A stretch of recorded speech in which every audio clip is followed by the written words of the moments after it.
என்னங்க நீங்க அதெல்லாம் பெரிய விஷயமே கிடையாது. ஒரு முனைய எடுத்துக்கிட்டு அப்படியே இடுப்புல சுத்திக்கிட்டு இன்னொரு முனைய எடுத்து முந்தானையா தோல்ல போட்டுக்கிட்டு இப்படி ஒரு மடிப்பு அப்படி ஒரு மடிப்பு ஒரு 5-6 மடிப்பு மடிச்சு அப்படியே இடுப்புல சொருவினீங்கன்னா வேலை முடிஞ்சு. உங்களுக்கு புரியலன்னு நினைக்கிறேன். நான் வேணா எப்படின்னு சொல்றேன் கேட்டுக்கிறீங்களா?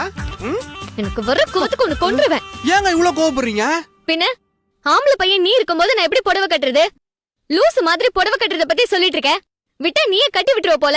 நான்லாம் கட்டிக்கிட்டா கடைசி வரைக்கும் விட மாட்டேங்க. என்ன சொன்ன? அப்படிலாம் இல்லன்னு சொன்னங்க. நான் வேணா வெளியே போய் வெயிட் பண்ணவா?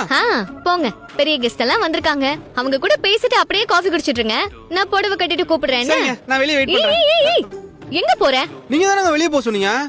ஷோ ராமா, உன்னை வெச்சுக்கிட்டு வெளியே போனா மாட்டிக்க மாட்டியா? நீங்க உள்ளே இருக்க கூடாதுன்றீங்க, வெளியும் போக கூடாதுன்றீங்க. நான் என்னதாங்க பண்றது? சரி, இப்ப நீங்க ரொம்ப டென்ஷனா இருக்கீங்க. நான் அப்படியே திரும்பி நின்னு கண்ண முடிக்கிறேன். நீங்க புடவை கட்டிக்கோங்க. பாஸ் பாஸ், என்ன பண்றீங்க? நீங்க அந்த செவுத்து பக்கமா போய் நின்னு திரும்பி நின்னு கண்ணு முடிக்கோங்க.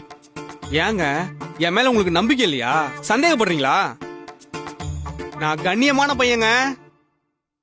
உங்களுக்கு நம்பிக்கை வரலன்னு நினைக்கிறேன். என் கண்ணியத்தை நிரூபிச்சு காட்டுறேன். போ முதல்ல.